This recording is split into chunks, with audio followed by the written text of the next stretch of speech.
Oui, effectivement, j'ai légèrement changé mon titre, pas tellement le fond, mais c'était lié au document que je pouvais vous présenter et puis aussi au temps qui m'était imparti. Je ne voulais pas entrer dans les détails de certains rituels, etc. Donc euh, voilà, c'est pour ça que j'ai légèrement modifié le titre. Alors, en 1814, Alexandre Lenoir, que l'on connaît avant tout comme le fondateur et l'administrateur du musée des monuments français, euh, y compris à l'époque de la Restauration, qu'on connaît aussi pour ses nombreuses affiliations académiques et son rôle dans ce que Dominique Poulot et d'autres ont appelé l'institution du patrimoine, publie La franche-maçonnerie rendue à sa véritable origine. Et vous voyez les nombreuses affiliations académiques qui sont les siennes.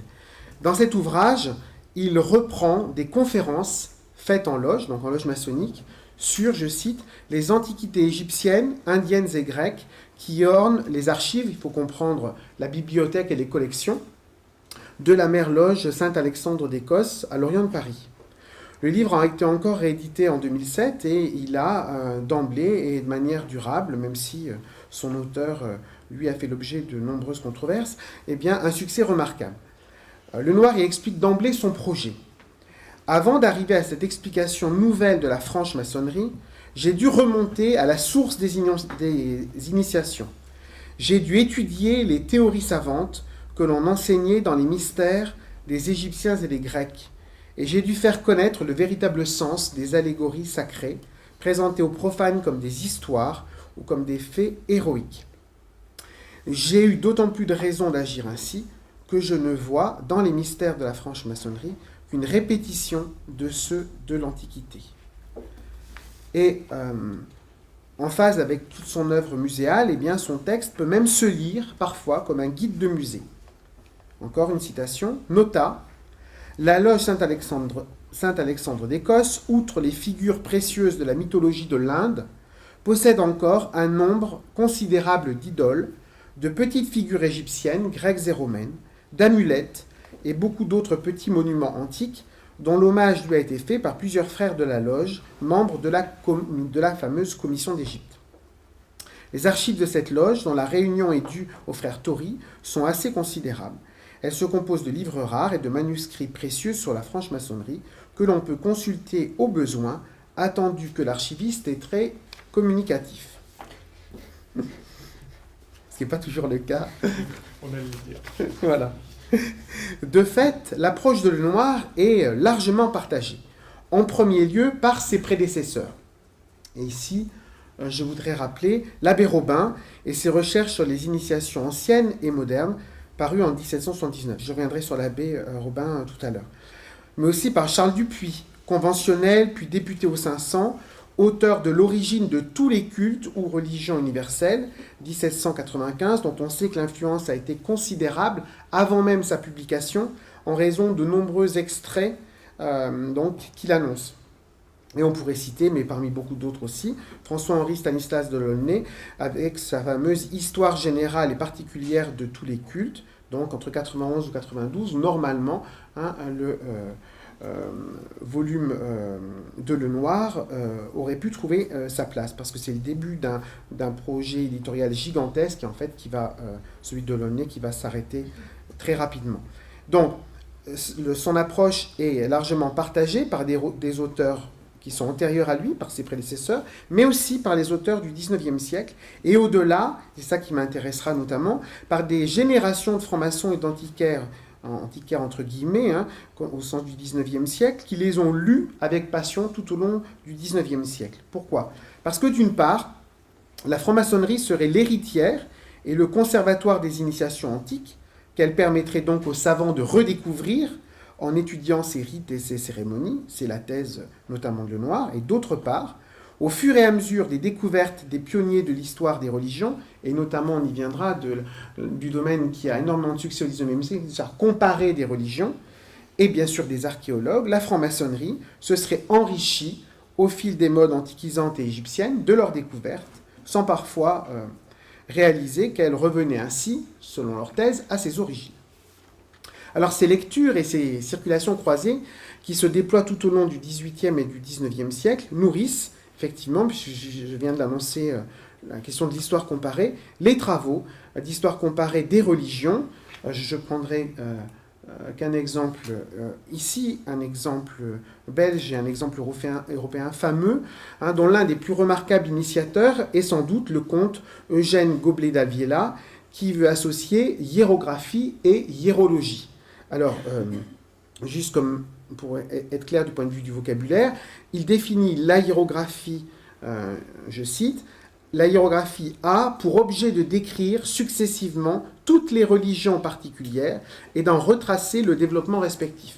Quant à la hiérologie, c'est pour lui l'histoire comparée des religions et elle a pour objet de découvrir par la comparaison des phénomènes religieux les lois suivant lesquelles ils se produisent et se modifient. Or, le comte Eugène Goblet d'Aviela est à la fois professeur à l'Université libre de Bruxelles, dont on connaît les liens extrêmement forts à l'origine avec la franc-maçonnerie belge. Il est titulaire de la chaire d'histoire comparée des religions, de la première chaire d'histoire comparée des religions qui a été créée en Belgique. Il est devenu recteur de l'université.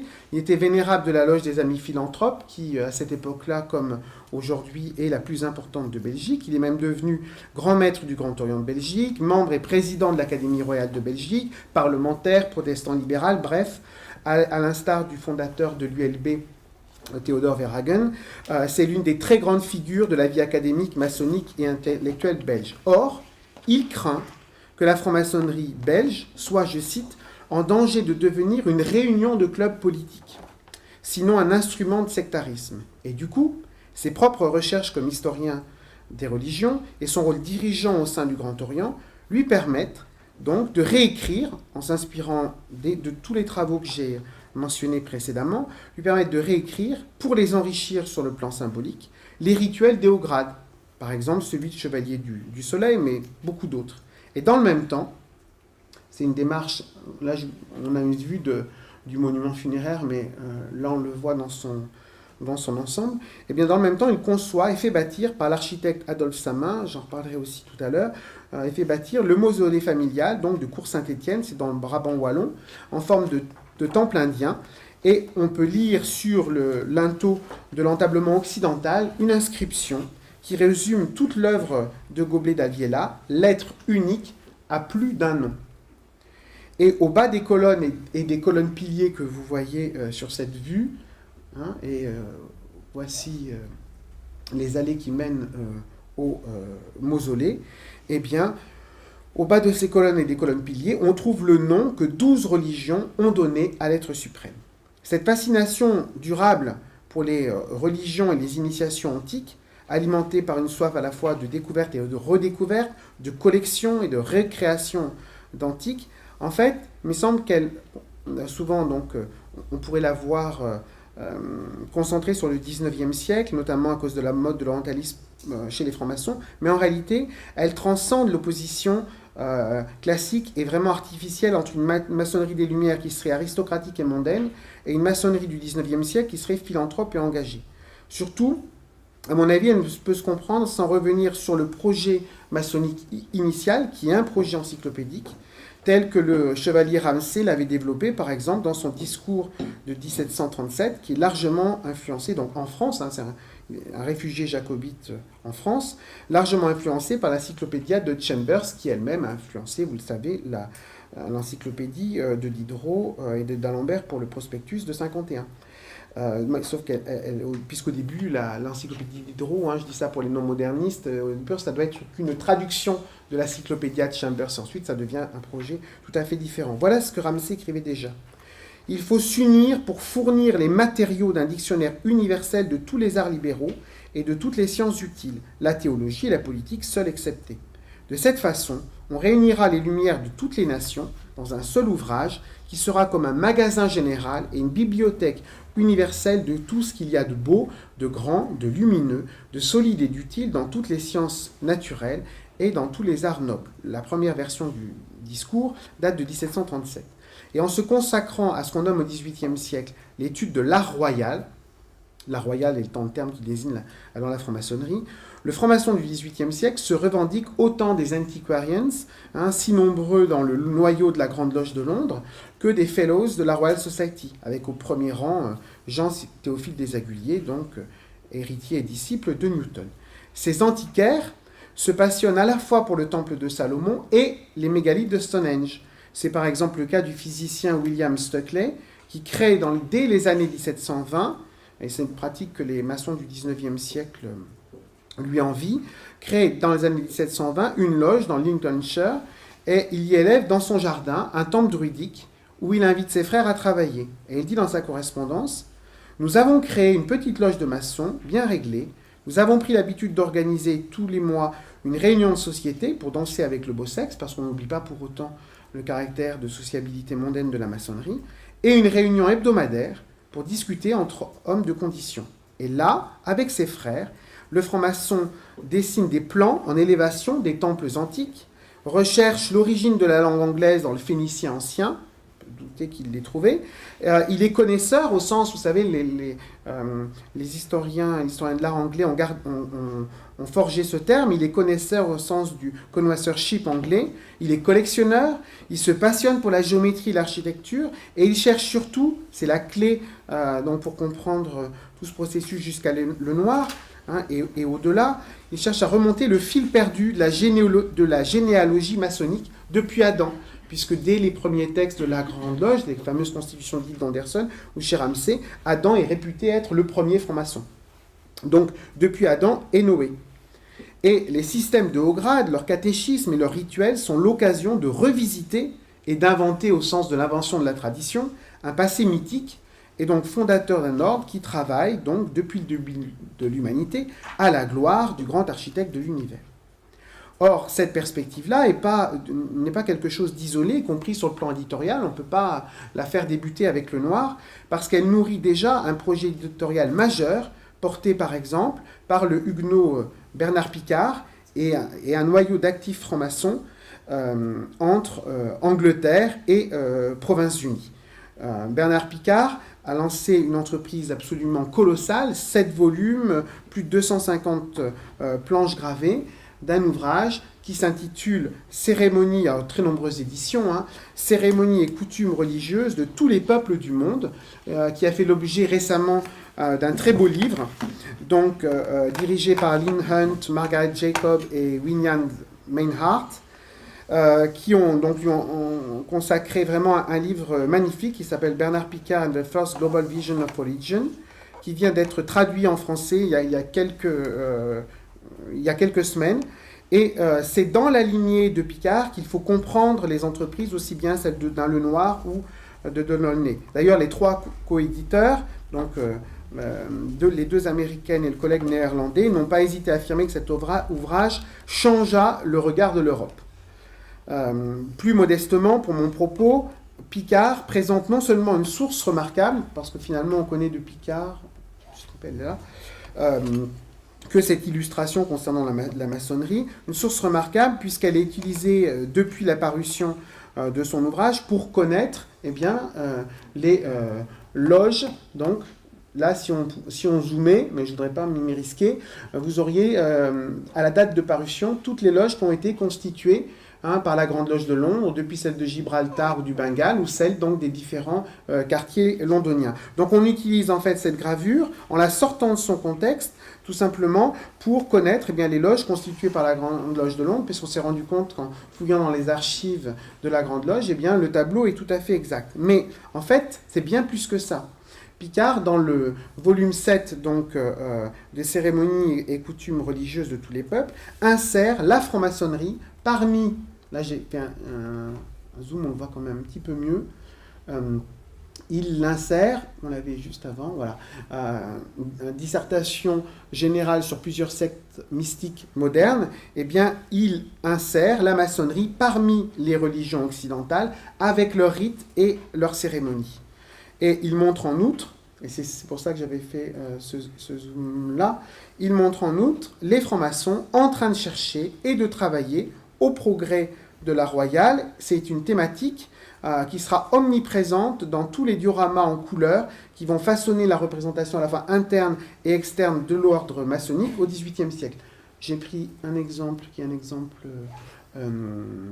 bavarois, hein, mais on en a aussi au musée de la franc-maçonnerie du Grand Orient de France à Paris. On a de très nombreux hein, qui sont vraiment influencés par l'ouvrage de Picard. Et puis bien évidemment, hein, quand Bernard Picard évoque l'allégorie de la science, eh bien une loge comme celle des Trois Compages Stétine, qui est vraiment une loge qui se veut une loge savante et antiquaire, elle est tout à fait en phase avec sa représentation de l'art royal. Alors à la fin du XVIIIe siècle, puisque là j'étais dans le premier tiers, les loges phares de la franc-maçonnerie, qu'on associe là aussi trop rapidement au courant rationaliste des Lumières, travaillent dans la même perspective. C'est pour montrer qu'il y a vraiment continuité entre ce qu'on croit dater voyez, du lendemain de la Révolution, hein, avec en réalité le projet initial de l'ordre depuis Desaguliers, Ramsay, hein, et puis ici Picard. C'est le cas à Paris de la fameuse loge des Neuf Sœurs, qui est l'une des plus célèbres loges françaises du XVIIIe siècle. Neuf Sœurs par référence aux Neuf Muses. Hein. C'est la loge de Jérôme Lalande. Alors Jérôme Lalande va tout de suite dire, ah oui, alors athénotoire, etc., etc. Mais Jérôme Lalande, l'astronome, le professeur au Collège Royal. Mais surtout, c'est une loge qui était héritière d'un projet porté par Helvétius peu avant sa mort à la fin de l'année 1771, d'une loge dite des sciences.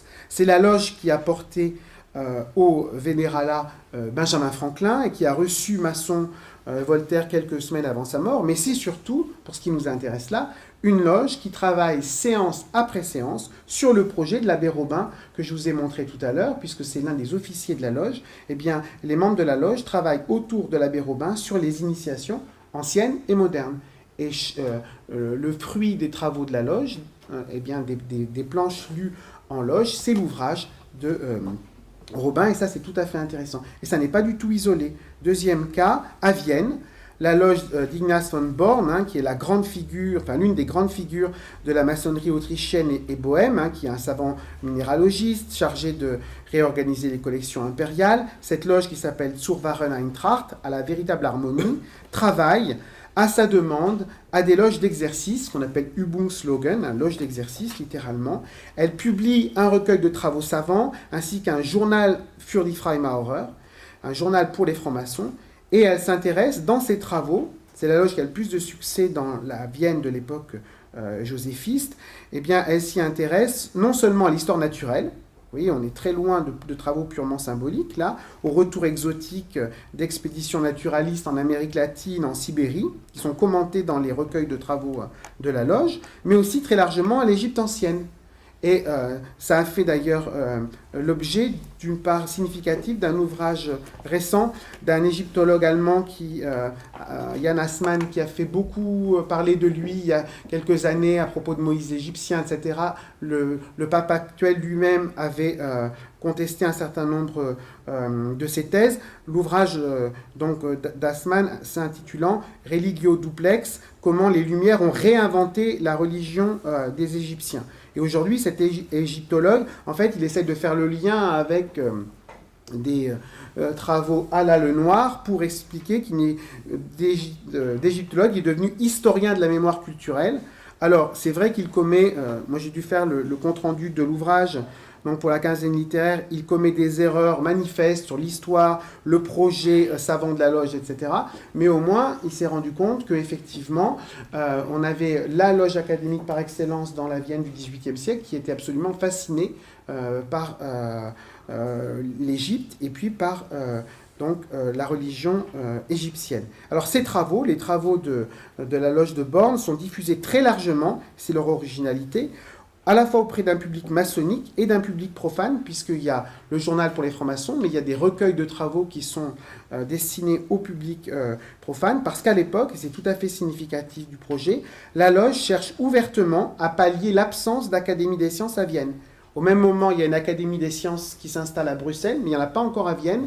Lui était chargé de réorganiser les collections de Marie-Thérèse, de l'impératrice reine, et il souhaite, si vous voulez, que sa loge soit un embryon d'une future Académie des sciences. Alors, bien évidemment, quand il y aura l'interdiction après par Joseph II, les choses changeront, mais on est dans cette dynamique-là. Et donc, ces travaux développent auprès des francs-maçons le goût de l'étude et de la collection. L'attestent entre autres dans leur correspondance, aussi bien le négociant wallon Emmanuel Barrault, qui lui est à Trieste jusqu'à l'époque de la Restauration, ou son correspondant hongrois que connaît bien Michel, János Fekete. En 1814, eh bien, le Noir fait exactement le même parallèle dans sa loge antiquaire entre les travaux amenés par les frères en loge et les recherches des anciens. Voilà ce qu'il dit. On y discute les points les plus difficiles à résoudre dans la franche-maçonnerie et on s'occupe de tout ce qui peut contribuer au bien de l'ordre. De même, les mages en Perse, les hiérophantes en Égypte et les philosophes de l'Antiquité, à certaines époques de l'année, se réunissaient dans un local retiré où ils dissertaient sur l'astronomie, sur la sphère, sur la morale et sur la manière de propager les lumières pour le bonheur commun des hommes. Dans ces conditions, il est logique que les francs-maçons aient été sensibles, au-delà d'un effet de mode passager ou de la conjoncture politique et stratégique, la campagne d'Égypte et de Syrie par exemple, aux références égyptiennes, tant dans le domaine des arts. On se souvient que le Noir avait conçu son projet de livre à l'occasion d'une série de conférences données dans le musée de la Loge, Saint-Alexandre d'Écosse, mais aussi de l'opéra. Je fais bien entendu référence, bien sûr, à la flûte enchantée de Mozart, mais pas seulement. On pourrait citer aussi Thamos König in Ägypten, Thamos, roi d'Égypte, qui est un drame du baron Tobias Philipp von Gebler, et dans de nombreux autres domaines. Et leurs recherches nourrissent les rituels maçonniques, enrichissent les cérémonies de réception et d'élévation de grade, qui sont des occasions de mise en scène particulièrement recherchées, auxquelles, si vous y songez, la flûte enchantée fait directement référence. Donc on voit bien que ces circulations se font dans les deux sens. Et dans un contexte de concurrence accrue entre systèmes maçonniques, l'introduction de références orientales est en outre clairement un gage de succès. La presse maçonnique d'ailleurs en est consciente, pas la presse savante, mais celle à destination du franc-maçon ordinaire ou du public profane, et s'en fait l'écho, comme l'atteste par exemple The Freemasons Magazine en Angleterre, parce que c'est un périodique qui est autant diffusé dans le public profane que parmi les maçons. Et il est logique, du coup, qu'un chevalier d'industrie, comme on les nommait au XVIIIe siècle, c'est-à-dire un aventurier comme Cagliostro, ait compris tout l'intérêt que, entre guillemets, sa maçonnerie égyptienne pourrait susciter auprès des francs-maçons européens, mais aussi de leurs épouses et de leurs sœurs. Et là aussi, parfois, on a tendance à isoler cela en disant oui, c'est une invention de Cagliostro, etc. Mais en réalité, pas du tout. On voit que ce succès est antérieur à la campagne d'Égypte et qu'il se poursuit tout au long du XIXe siècle. Donc en fait, la récupération, la tentative de récupération par un aventurier n'est qu'un effet miroir de ce succès et qui veut tout simplement en profiter. On pourrait citer parmi beaucoup d'autres exemples de rites égyptiens actifs tout au long du XIXe siècle, celui qui a rencontré le plus de succès jusqu'à aujourd'hui, le rite primitif de Memphis-Misraïm, qui a décidé, par exemple, de couronner en septembre 1881, soit un an avant sa mort, Giuseppe Garibaldi, en faisant le grand hiérophante général, donc c'est le 97e grade du rite, parce que bien évidemment, chaque rite veut avoir un système plus complet et plus ambitieux, parce que jusqu'ici, c'était le rite écossais ancien accepté qui avait le plus de succès, lui était à 33, donc là, vous voyez que c'est tout autre chose, et Garibaldi devient le chef mondial du rite, bien évidemment. Alors, cette passion des francs-maçons pour l'Égypte, notamment, ne nourrit pas seulement leur intérêt pour l'orientalisme savant ou pour l'ancien panthéon égyptien. Elle se traduit aussi dans la vie quotidienne des temples et des loges, et ça me paraît intéressant du point de vue de l'histoire matérielle, des loges qui s'y réunissent par le choix de bâtir des temples monumentaux. J'allais trop vite. Voilà. Par le choix de bâtir des temples monumentaux indépendamment des rites, quel que soit le rite qu'on y pratique. Et ça, c'est un point important à signaler. Comme ici, celui de la principale loge bruxelloise, mais on en voit aussi à Lille, etc., à Paris, dans l'hôtel du Grand Orient, rue Cadet. Donc, comme ici, celui de la principale loge bruxelloise, les Amis Philanthropes. J'ai pris cet exemple-là parce qu'il a été bâti, ce grand temple, par Adolphe Samin, qui est le même architecte auquel Gobier d'Alviela avait demandé de faire le mausolée familial. Et vous en avez une autre vue ici pour vous montrer donc l'importance du bâtiment. Si l'Égypte permet aux francs-maçons de plonger donc aux sources de l'initiation, d'autres Orients les fascinent également. C'est ça qui me semble aussi intéressant à signaler. C'est le cas de la Chine. D'ailleurs, on a des ordres paramaçonniques ou concurrents, comme celui des Gorgomones, qui sont réputés avoir été importés de Chine. Bien évidemment, c'est un récit de fondation, mais c'est intéressant qu'on les fasse venir de Chine, c'est-à-dire pour eux une source d'initiation concurrente de l'initiation égyptienne, de l'Inde, dans une moindre mesure du Japon, présent dans les objets aussi, donc qu'acquièrent les loges et dans les livres qui nourrissent l'imaginaire des frères et leur soif d'apprendre. Et là encore, citons Alexandre Lenoir qui renvoie souvent ses lecteurs aux collections réunies dans les ateliers, chose que sans son témoignage, on connaîtrait relativement peu, parce que la plupart du temps, elles ont été dispersées, à part lorsqu'on les retrouve dans les musées maçonniques européens ou américains. Oui, ça va être bon. Merci, René. Voilà ce qu'il dit. « Je borne là mes recherches sur la mythologie indienne. Elles suffisent sans doute pour faire connaître ses rapports avec les autres mythologies. D'ailleurs, j'inviterai ceux de mes lecteurs qui voudraient la mieux connaître encore à consulter la belle suite d'idoles réunies aux archives, de la loge. Et en voici la description. La description, c'est notamment 15 pièces en bronze qui ont appartenu au baron Horn von Bloeswijk, qui était un célèbre collectionneur néerlandais installé à Paris. Il est mort quelques années avant la publication de l'ouvrage. Il est mort en 1809. Et donc, il avait légué une partie de sa collection à la loge en question. C'est comme ça que Lenoir a pu la faire visiter aux frères. Alors, juste pour un dernier thème pour terminer, mais qui est complémentaire du précédent, dans cette quête des origines, les francs-maçons se passionnent non seulement pour les initiations antiques, mais aussi pour les recherches autour des langues. Donc, un autre grand débat de l'époque. Dans ce domaine, ils se passionnent notamment pour le monde primitif analysé et comparé avec le monde moderne d'Antoine Court de Géblin, qui, à l'instar de l'abbé Robin, est lui aussi un membre éminent de la loge des Neuf Sœurs et qui fait travailler ses frères sur la question de la généalogie des langues. Parce qu'il faut bien rappeler ici que le mythe de Babel et de la parole perdue par la désunion et l'hubris des ouvriers qui travaillaient à sa construction compte autant pour les maçons du XVIIIe siècle, ou même de la fin du XVIIe siècle, que celui d'Hiram, architecte du temple de Salomon. On est toujours à la recherche de cette origine perdue. Et ce rêve d'une langue universelle qui permettrait, vous voyez, de réunir, selon l'expression maçonnique du XVIIIe, réunir ce qui est part, renvoie à ce que le frère Joseph de Maistre nommait, je cite, la République universelle des francs-maçons, et à ce qu'il évoquait aussi comme un passeport pour la lumière. Alors, à la toute fin du XIXe siècle, dans un contexte totalement différent, il s'incarne dans l'espoir espérantiste, associé à ce moment-là à un pacifisme militant, qui porte certaines loges maçonniques à accueillir le premier congrès espérantiste universel, en disant on crée une langue artificielle, mais en faisant ça, vous voyez, on redécouvre un thème ancien, un thème donc qui est originel pour la maçonnerie, celui de la langue de communication universelle entre les frères avant Babel. Alors en attendant, les frères explorent aussi bien les hiéroglyphes égyptiens que les idéogrammes chinois à la recherche d'une parole évanouie depuis Adam et Noé, même s'il faut bien reconnaître que dans le quotidien des loges, alphabet et hiéroglyphes maçonniques, parce qu'ils existent, sont très peu utilisés. Alors, leur quête des origines rencontre ici aussi le goût des contemporains pour les chinoiseries.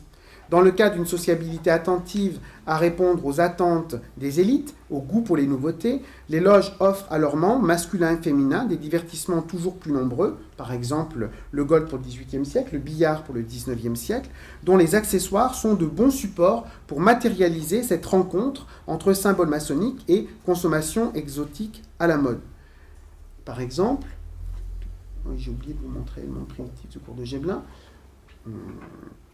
Ça, j'y reviendrai après, mais oui. Donc, les boules de billard sont rangées dans des boîtes en marqueterie. Les porcelaines de Chine avec motifs maçonniques, mais aussi porcelaines maçonniques à motifs chinois, comme vous l'aviez sur la diapositive introductive, concurrence celle de Nevers ou de Meissen. On y sert du thé et du café. À Bordeaux, par exemple, la loge française possède, en 1785, une cafetière et ses 32 tasses à café. Elle achète une grande théière, 16 tasses à thé, ce que confirme son inventaire de 1790. Et les bols à punch sont également largement répandus. Vous en avez un exemple là, de la période Qianlong vers 70-80, à motif maçonnique.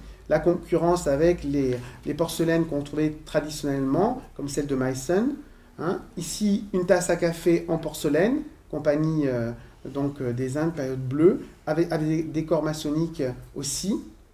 Une chope tankard en porcelaine de Chine, compagnie des Indes, là aussi.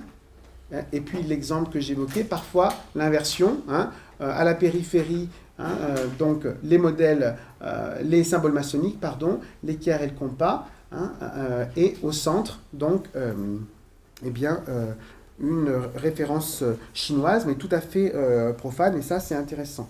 Les lieux de récréation, comme les jardins des loges, se dotent aussi, pour les plus riches, de kiosques, et il y avait encore un bol à punch.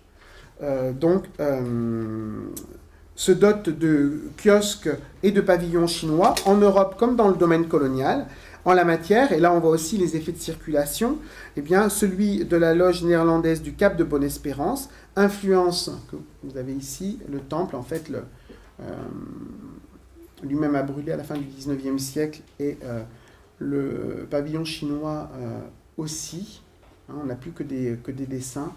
Et en fait, la loge néerlandaise du Cap de Bonne-Espérance a directement influencé sa mère d'Amsterdam, la bien-aimée, qui est la loge de la Bourse et la loge que visite par exemple Casanova, pour qu'elle-même aussi, dans son jardin, érige un kiosque.